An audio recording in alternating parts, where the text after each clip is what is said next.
Hey guys, welcome or welcome back. Tisha here, back for another chapter read of 50 Years in Polygamy. Forgive me for where we are, but I have a really busy schedule this week and I don't know if I'm going to get a chance to come back to this, and I want to make sure that we stay on task. This is Legally and Religiously Married, years 1969 to 1970. The Vietnam War was raging and the draft was in full force. Among fundamentalist Mormons, opinions vary when it comes to participating in wars.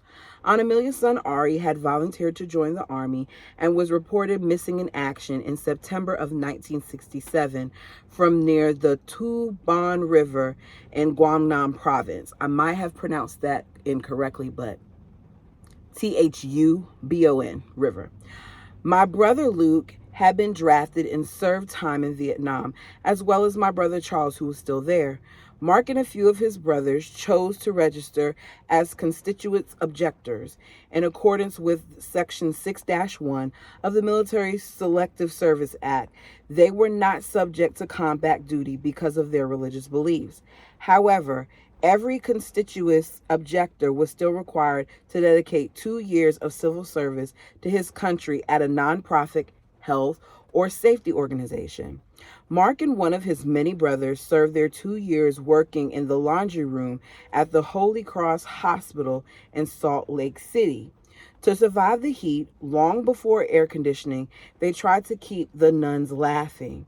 The brothers would tease, pull pranks, tell wild tales, and invent nun jokes.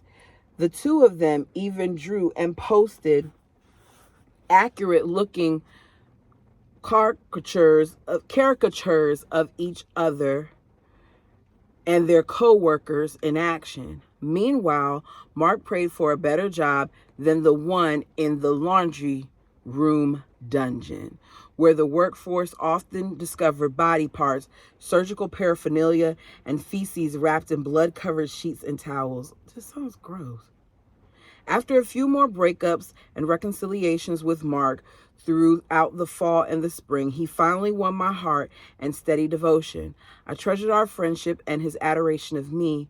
We'd become inseparable and yet worried about life's upcoming challenges.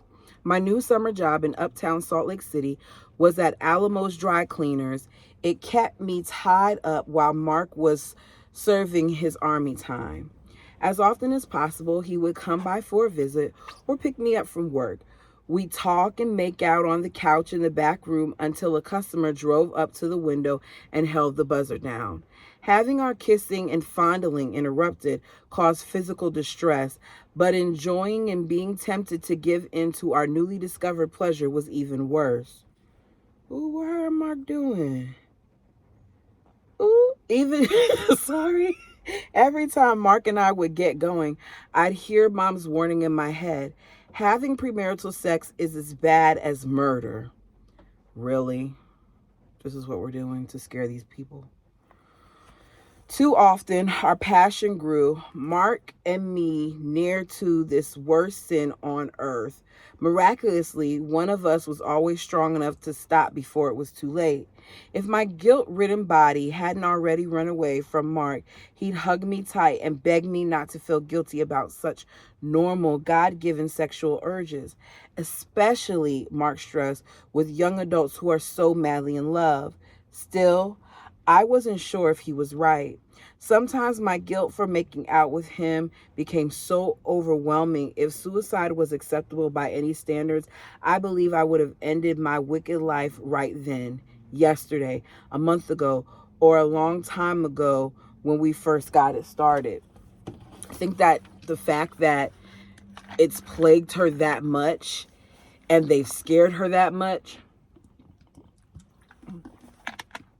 I don't like how guilty she feels about what she's doing. We can all have our own, beliefs of that. But it just seems like the girl done been through so much. This is just yet another thing to plague her. One evening, I decided to dress up more than usual. On my way out the back door with Mark, I told Mom goodbye. We'll see you later. Where do you think you're going all dressed up? She asked. We're going out to dinner for my birthday. I'm sure Mom didn't remember. I was used to it and no longer expected her to. No, you're not, she snapped. You didn't ask me if you can go anywhere. Mom, I haven't had to ask you for years and years if I could go anywhere, so I didn't think I had to ask you now, I gently complained. That's the whole point. You always come and go as you please. It was way past time you become accountable. My precious mother was still trying to get it right after all those years of missing out on giving me guidance and discipline. It wasn't really me she was angry at, it was herself. It was her guilt and her remorse making her overreact. I was used to her inattentiveness towards my birthday, my life, and me, and I was hardly torn apart by her sporadic and nonsensical outbursts. That day was just another reminder of the authority she never really held. Undoubtedly, she had enough of whatever was really eating away at her, so she had to remind herself in this case she was still in charge. Mark and I quietly sat on the couch in the sparse front room and listened to the dishes clanging in the kitchen. I stared at the ugly gray and black pebble design in the large linoleum squares. The dingy, marred walls that hadn't been painted in forever loomed in on me. I've got to get out of here, I thought. A couple of tears escaped and slid down my cheeks, and I leaned my head on Mark's shoulder. The 10 or so minutes we'd hardly spoken a word to each other felt like hours. Finally, he moved toward the front of the couch, turned around, and looked me straight in the eyes. Sophia, when are you ever going to marry me? He asked, his warm voice quivering a bit. A million thoughts raced through my mind. It was my 17th birthday, and my mom had said it was about time I became accountable. She was right.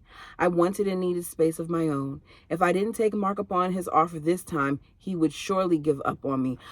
I hope she's not going to say yes just because of that. Because you're only 17. I get it, this their culture, but gracious. His proposal might be the last chance I'd ever have to get married. If I were single past age 18, I'd be an undesirable old maid. You see how they think? If she were single past 18, this is what she was concerned about. Gracious me. Ugh. My thoughts rambled on. Mark loves me. He's always been here for me, sometimes even when I didn't want him to be. We know each other's heartaches, have the same lifelong dreams and the same goals for our children. Mark surely must be the right man for me. He's been right in front of my face this whole time, and I was too stupid, and blind to see how easy God had made it for me. Soon I answered Mark at last. Are you serious? Did you really say soon? Is that a yes? Yes, I'm thinking sometime next summer. We waited just under a month until Sunday, December 7th, 1969, to make sure I wasn't going to back out or change my mind again. Just before sacrament meeting, Mark asked Dad for permission to marry me. Dad made me promise to graduate from high school first and wanted us to ask his brother Rulon as well. After sacrament meeting, we asked Uncle Rulon. Though he was reluctant, we proudly spread the word of our engagement to our family and friends. As the next few months passed, Mark and I became close in every way possible, other than marriage and its consummation. We were deliriously happy together. Both of us believed with every fiber of our being we would have 5 boys for sure, 2 girls and possibly 3. We planned for our children and all things we never had and always dreamed of. We wanted their lives to be perfect, and we intended to be picture perfect parents. In keeping his promise, my friend Byron tried to remain my loyal friend. He would meet with Mom, and I joined him once in a while at our house to discuss LDS doctrines and polygamy. With all of his heart, Brian wanted to save me from eternal damnation. Each of them found their own truths and facts in the same LDS scriptures and recorded sermons. After all was said and done, our dear faithful friend Brian had no choice but to wipe his feet clean of us and leave Mom and me to the pits of hell. After all was said and done, our dear and faithful friend Brian had no choice but to leave. The last time we spoke, he said, Sophia, the day you allow Mark to marry another woman is the day you and he will be damned. Woo, gracious. What a staggering contradiction, I thought. In the 132nd section of his Doctrine and Covenants, God says, I will be destroyed if I don't allow Mark to marry another woman. Somehow, even though I didn't blame him, Byron's goodbye felt like another desertion. Y'all, I can really make up a word. I'm like, how you get distortion from desertion?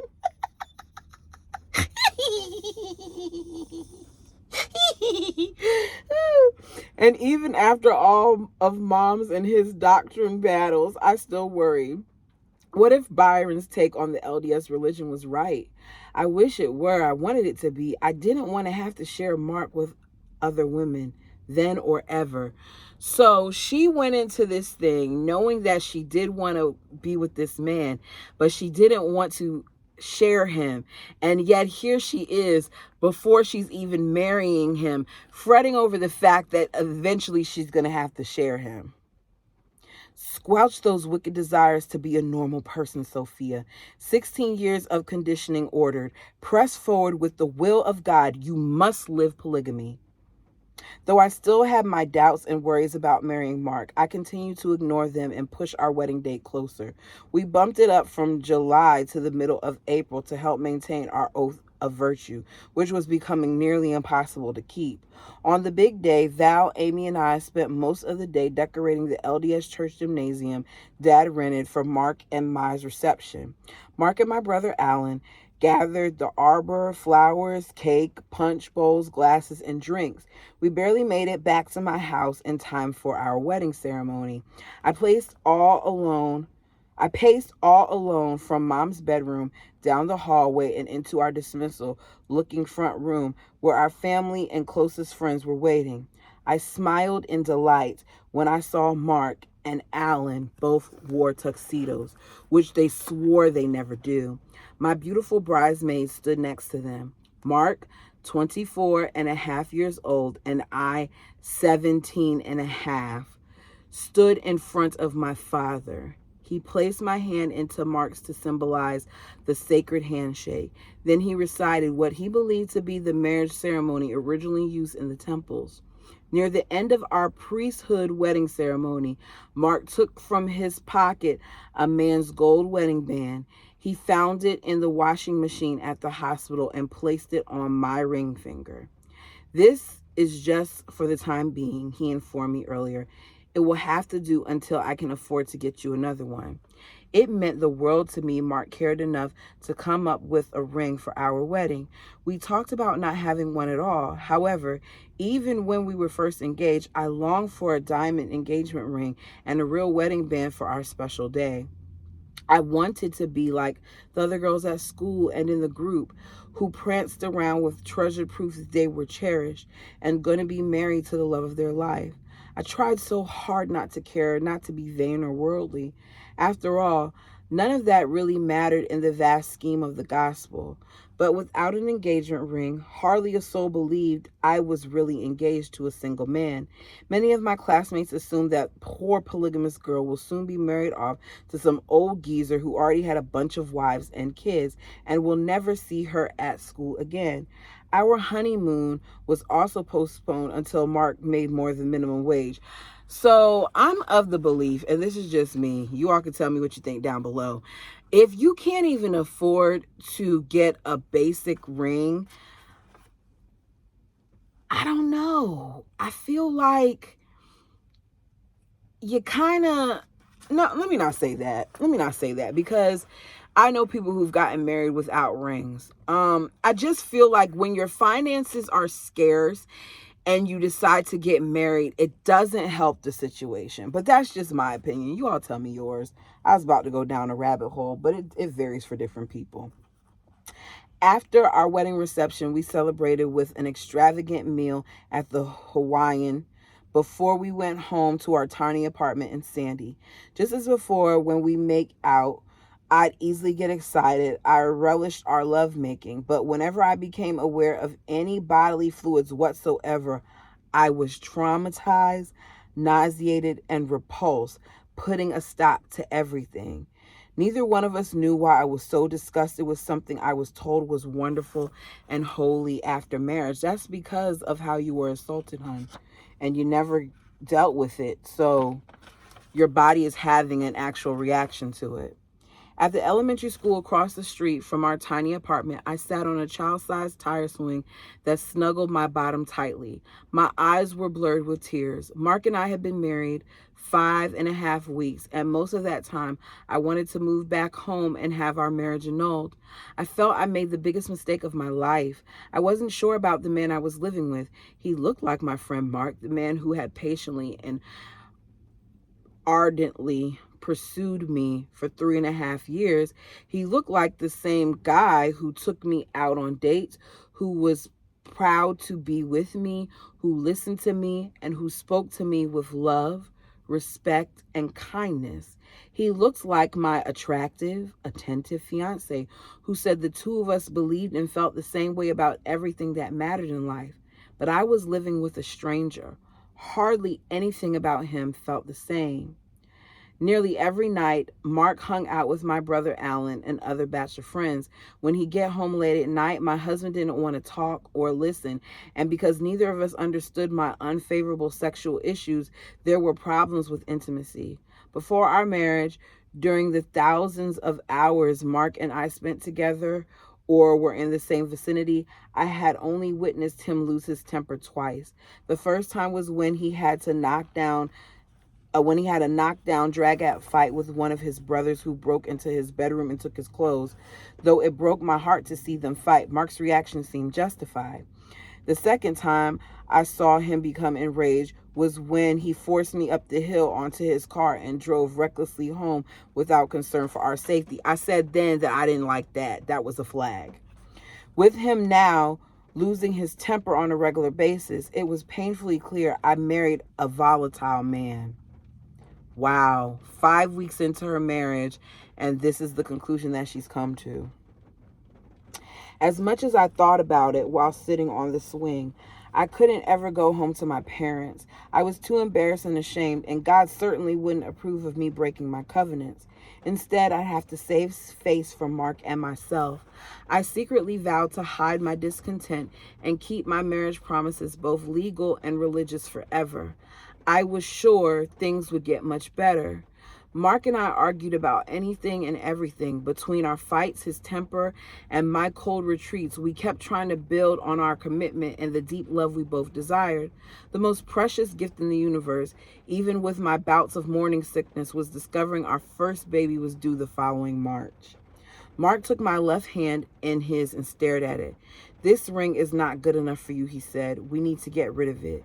When he tried to remove it, I fussed and withdrew my hand. "Leave it alone. This ring is better than no ring at all." "No, it isn't," he said. "It's some old guy's ring. Let me take it off." Quickly, he had the gold band off and replaced it with a beautiful gold and silver band. I was in ecstasy over the ring and his gesture of love. I loved and stared at it every day, but it didn't satisfy my longing. I wanted a ring even a quarter as noteworthy as the diamonds all the other girls inside and outside our group had on their fingers. Okay, you doing too much comparing, honey, but I get it. My lack of clothing, shoes, decent lunches, the fact that my family could never afford to let me take dance or piano lessons, and now my ring all felt like proof of my insignificance compared to everyone else. Okay. Even worse, I felt like an ungrateful piece of slime for not being utterly happy and satisfied with what I had. Near the first part of July, my sister Amy and her husband asked us to rent Gregory Maynard's home with them. In fear his baby would be taken away, Gregory took her from a hospital and moved that child's mother and her 6 older siblings to Pinesdale Ranch. We were told they'd be hiding there for a couple of years, and he needed renters for his home. None of us had ever liked or trusted Gregory.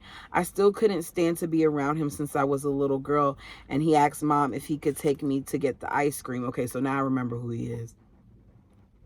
Though it was considered evil and unrighteous, Amy and her husband and Mark and I questioned how insane it was Gregory had been called to be on the priesthood council in the first place.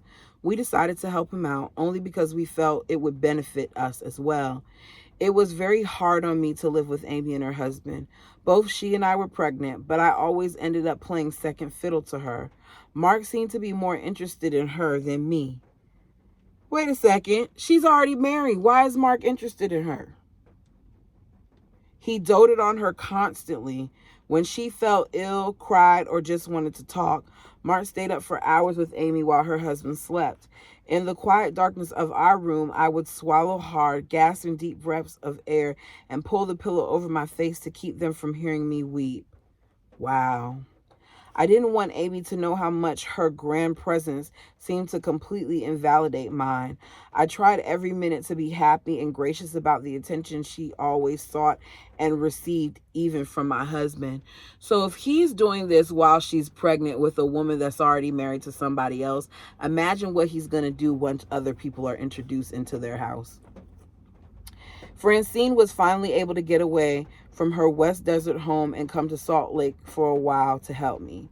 I'd had morning sickness for so long, I lost nearly 15 pounds.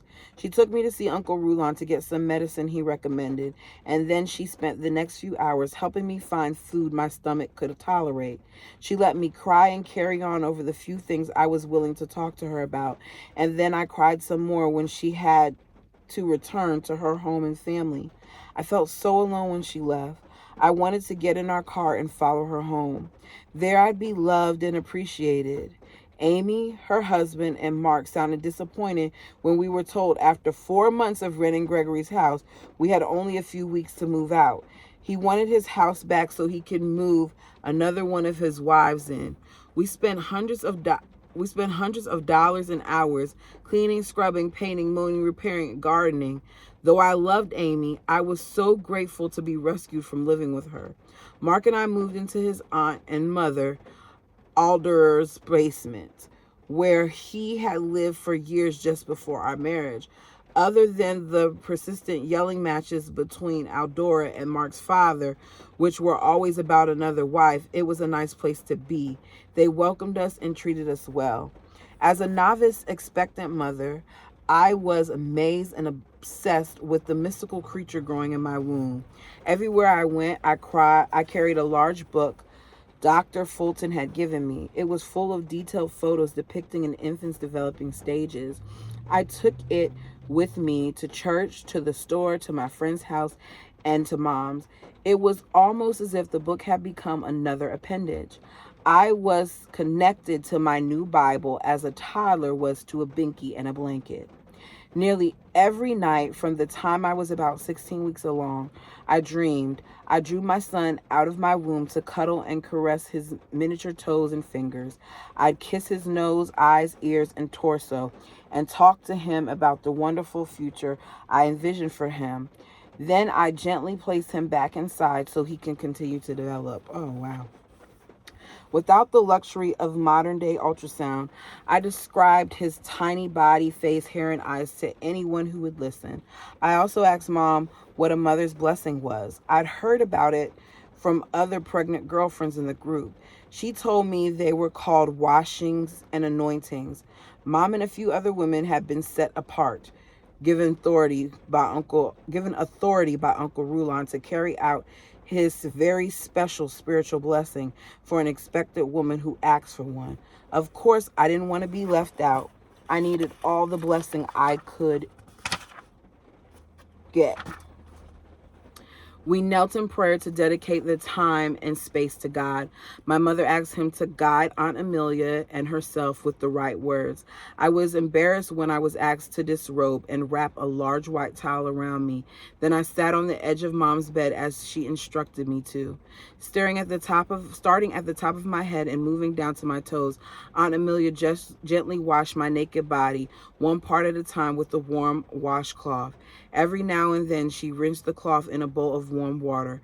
It was very quiet. No one said a word. When it came time to wash in between my legs, she handed me the washcloth. Then the process was repeated.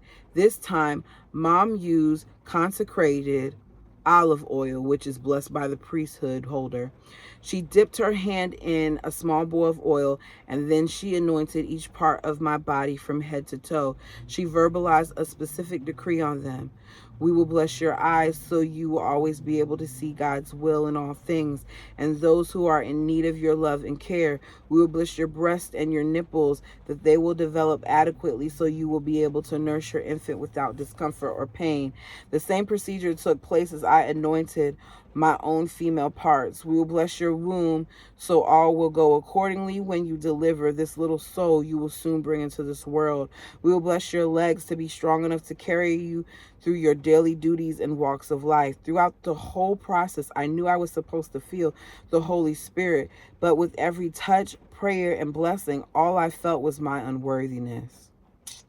With all of my heart, I wanted to feel something different than discomfort. All over again, it seemed I was never as good as others.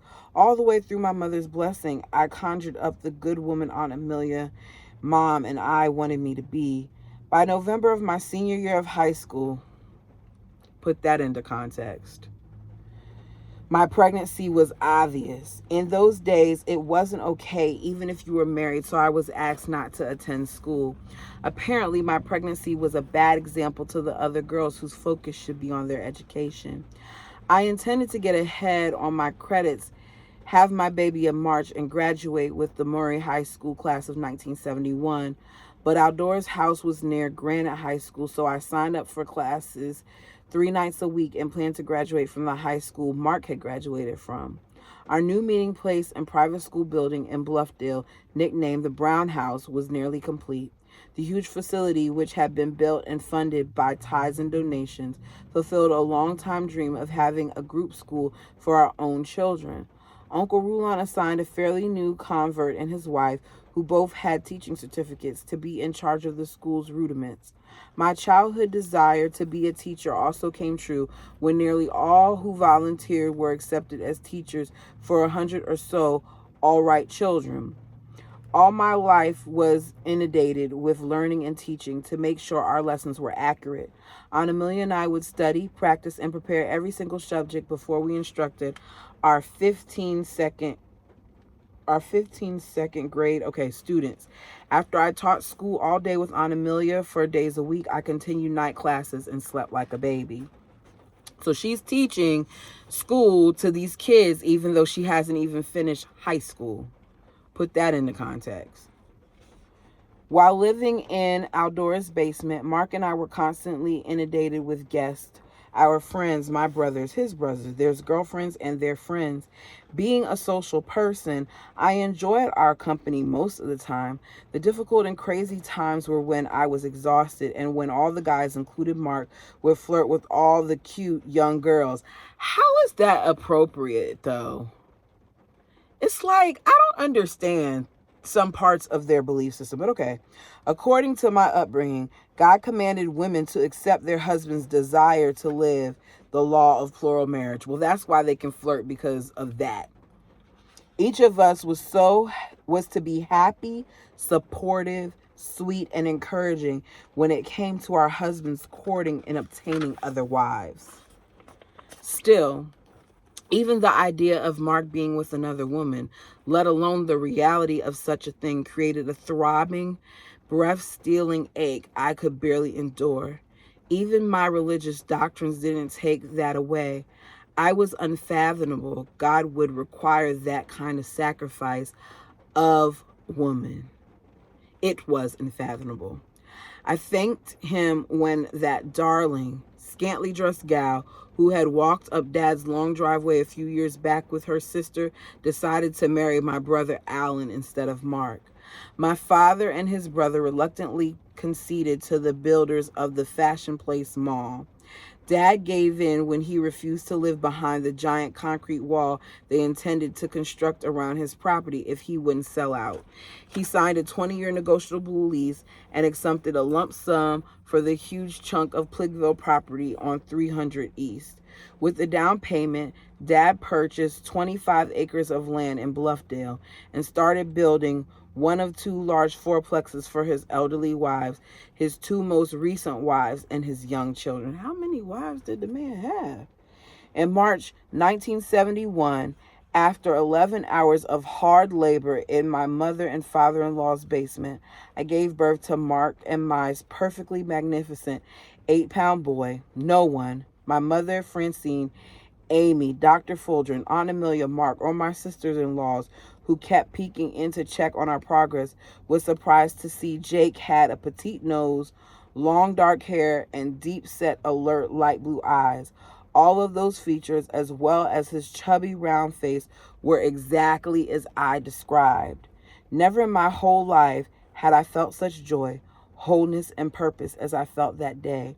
I wanted nothing more than to be a perfect mother to my perfect son, and to the other 4 boys and 2 girls, maybe 3, Mark and I already knew we would have. And that is the end of chapter 16. And I was going to go on, but I think I'm going to stop here because I really don't know how all of the rain and the cars driving by and everything is going to sound in the recording. Hopefully you all can hear me well. I just had to make sure that I got this done. You all, what are we thinking? How do we feel about the fact that here she is, not even done with school, pregnant, having problems with her intimacy with her husband, mainly because of what has happened in her past, and how he's already, even though they're newly married, entertaining and looking at other women. Y'all tell me what you think down below. Please like the video if you have not done so already, and subscribe. I'm on the road to 2,000, and I like to get there sooner than later. Until next time.